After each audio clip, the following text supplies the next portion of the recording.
First of all, I have to say congratulations to Uber. Congratulations to Careem. This is great news. That's a great deal for both companies and definitely for the tech industry in the region. First of all, I'm going to direct the question to you. Tell us about the transaction story. How did it, or what made you consider this merger, especially that it was in the news for such a long time? Sure, and I'm delighted to be here in Dubai and really delighted to be talking about this transaction. This is a first of its kind for Uber, and it really is an exciting time to be at Uber, and I think this potential transaction is another reason for it. So we've been competing, Uber has been competing with Careem for some period of time. I've been CEO of Uber for a year and a half now. And we have both the pleasure and challenge of having lots of competition all over the world. And when we looked at Careem, we saw a company that was both a very tough competitor, but also a company with a culture that we very much admired.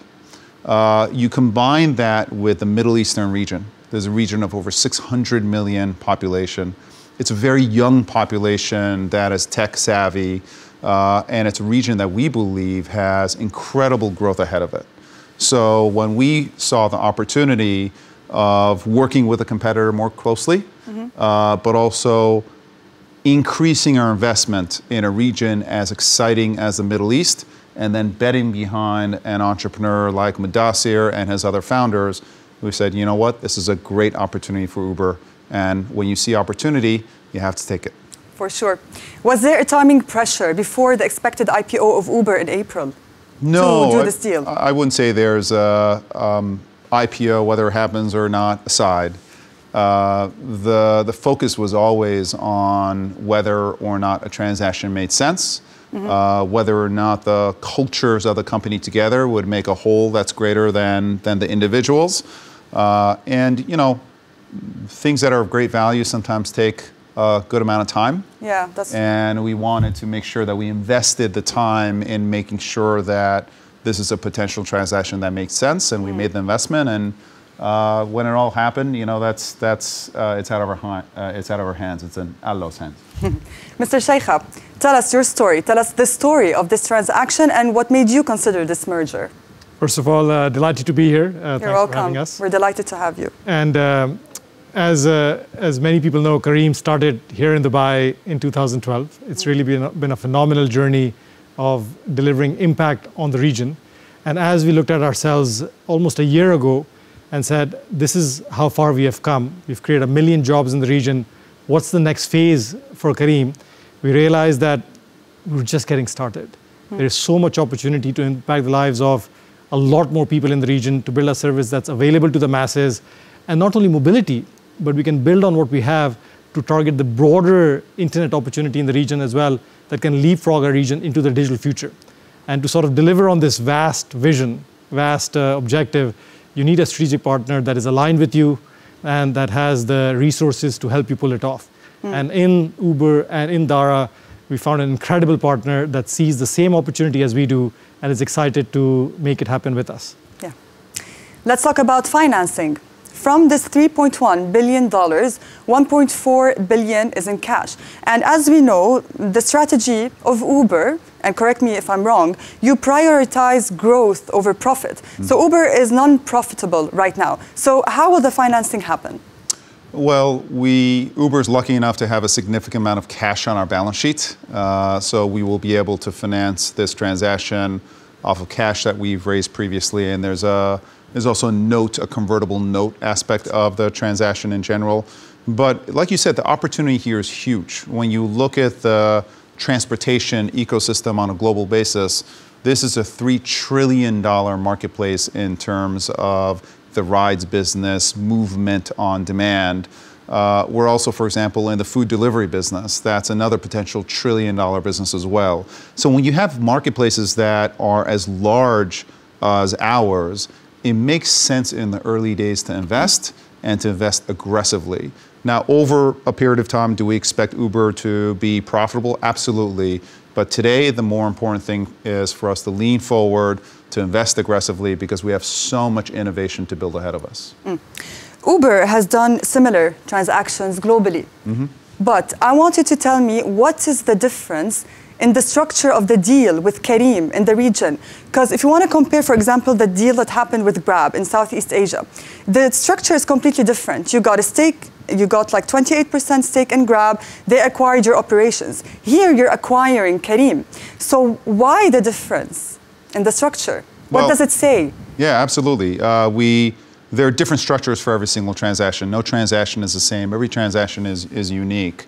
But what was important and what's different about this transaction is that it represents a very significant increase in investment. This is a $3 billion bet that Uber is making in the Middle East. It's a bet that we're making because of our belief in the growth in the Middle East and the potential here, but it's also a bet that we're making because we believe in Careem's potential and we believe in the vision of building not just global technology, but actually local technology that's relevant, that's born out of the Middle East. Much of it is born out of Dubai, which is an incredible city.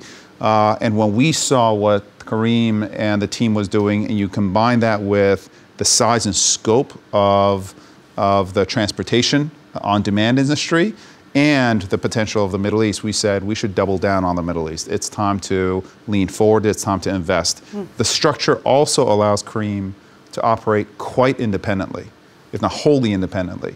Essentially, Uber will have board members on the Careem board, but it will allow Careem to stay just as entrepreneurial and not worry I will about ask you about money. the management integration. Yeah, listen, that's an important part. Absolutely. So, yes. So for us, the big difference was we wanted to invest more. We believe in the region. You believe in the region. So exactly, this region is basically very attractive to Uber. That's Absolutely. what I get from you.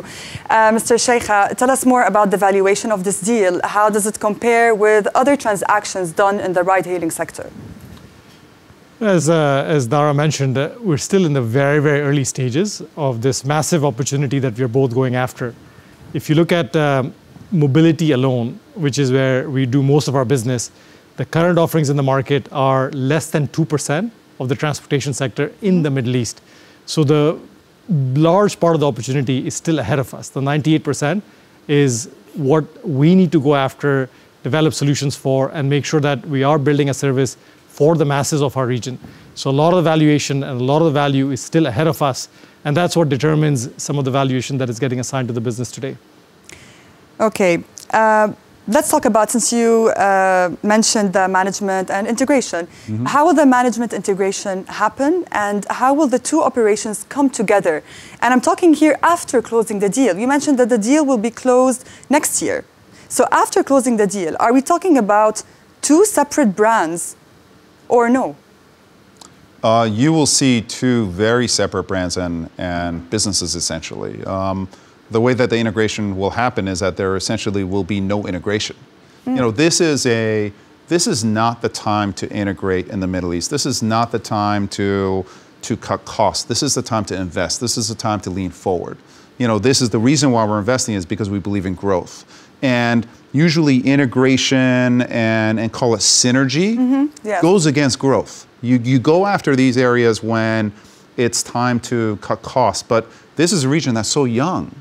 And this is a service, like Mudassir said, that only reaches 2% of the population in this region. This is about going after the 98%.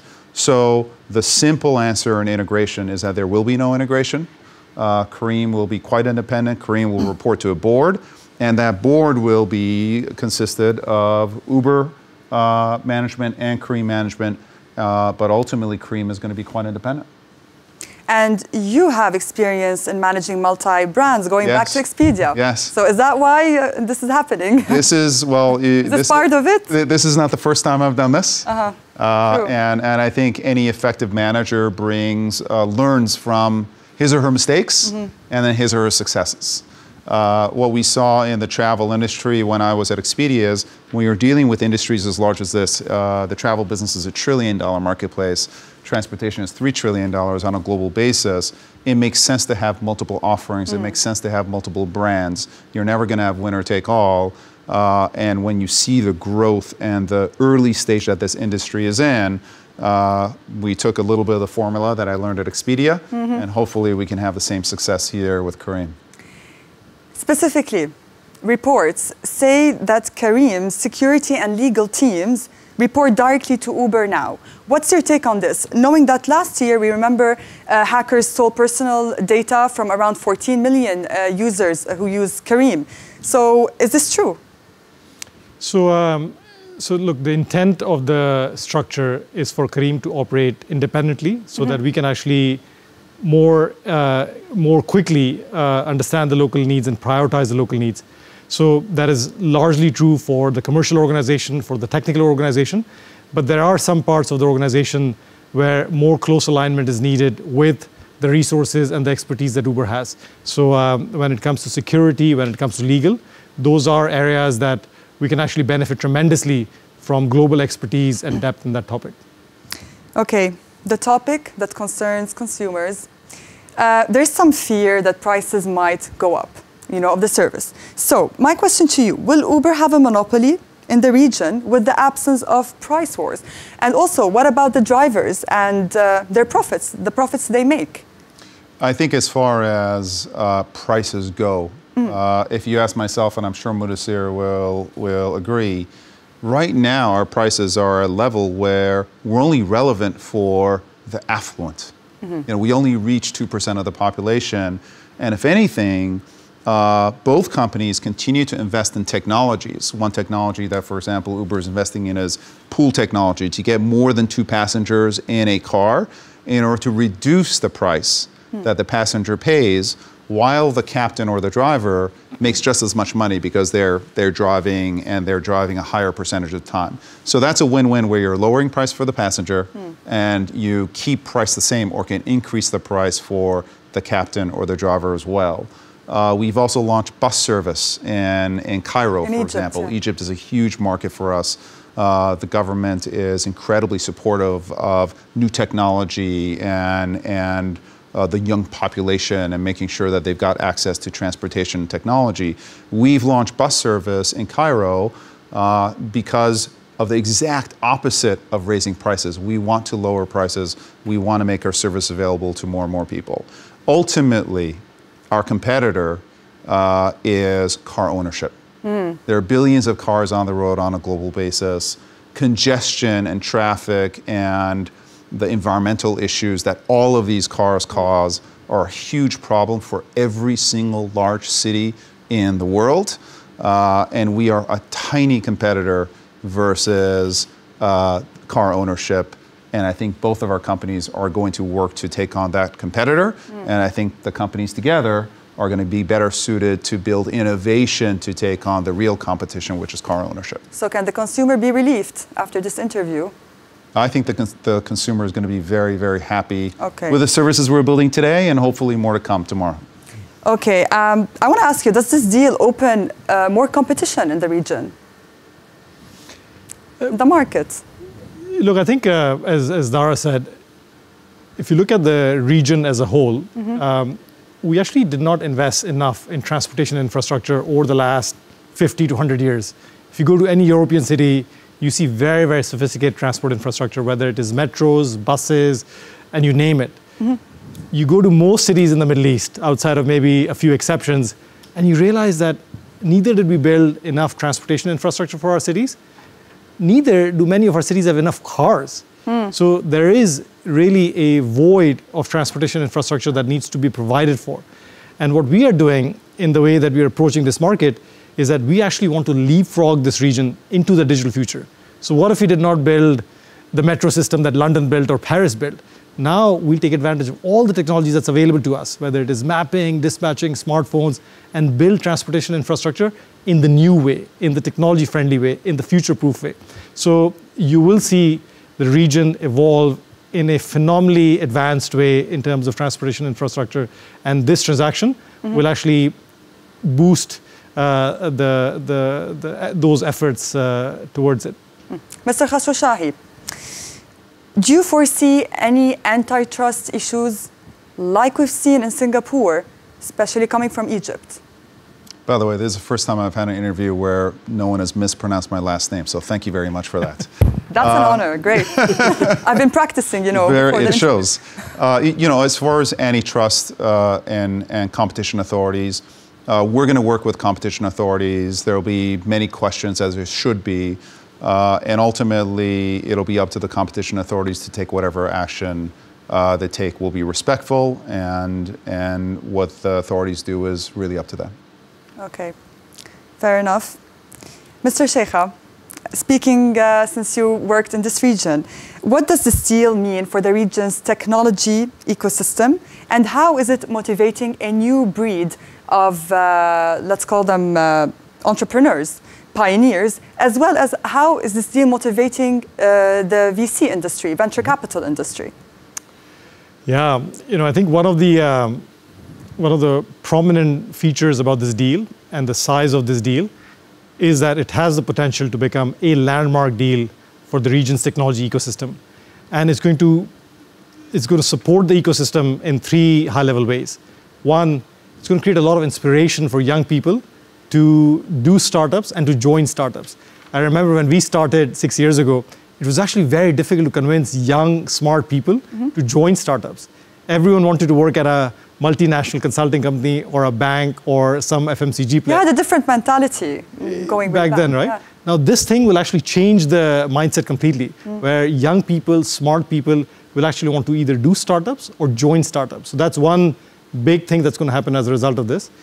The second thing that's going to happen is a lot of our investors who invested in Careem, and most of these investors are from the region. True. They are actually making a decent return on this investment. True. We've seen it in many Saudi companies. Absolutely, right? And when you see these companies, a lot of that money that's being made will come back into the ecosystem. And many others that did not invest in the entrepreneurial ecosystem will take notice, and actually they will start investing in the region as well. Yeah. Because if you look at the region as a whole, this region is a net exporter of capital to the rest of the world. One of the largest investors in Uber is the Saudi government. Sure. So it's not like there's a shortage of capital, but now the capital will start coming more into regional startups and regional stories. So that's the second thing that's going to happen.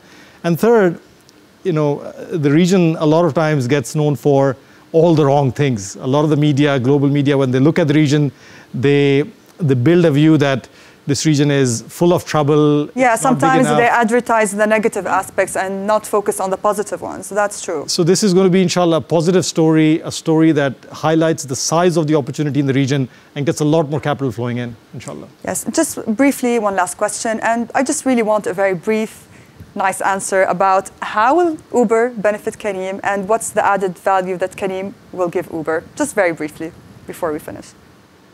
So look, I think from Careem's perspective, there is a lot of knowledge and expertise that Uber has built in operating this technology at a much larger scale than we have in our region. So there's a lot to learn from Uber, not just on the technology side, but also in scaling an organization and making sure that we are able to grow in a graceful and exciting way. Okay. I think from Uber's standpoint, what's unusual about us as a technology company is that we don't just live in the digital world. We live at the intersection of the digital and the physical. You push a button and a car shows up. Sure. And because we live in that on the physical world, we have to be more local than any other global technology company in the world. Our hope is that with a combination of Uber and Careem under one roof, you can build first-class global technology that's second to none, but then localize it in a way that is relevant to the consumer right here in Dubai or in Riyadh or in Cairo in a way that other global tech companies can't be. Can you be that global technology company that's hyper local relevant? Thank you very much for your input. Thank you very much for this interview. Thank you. Pleasure. Thank you.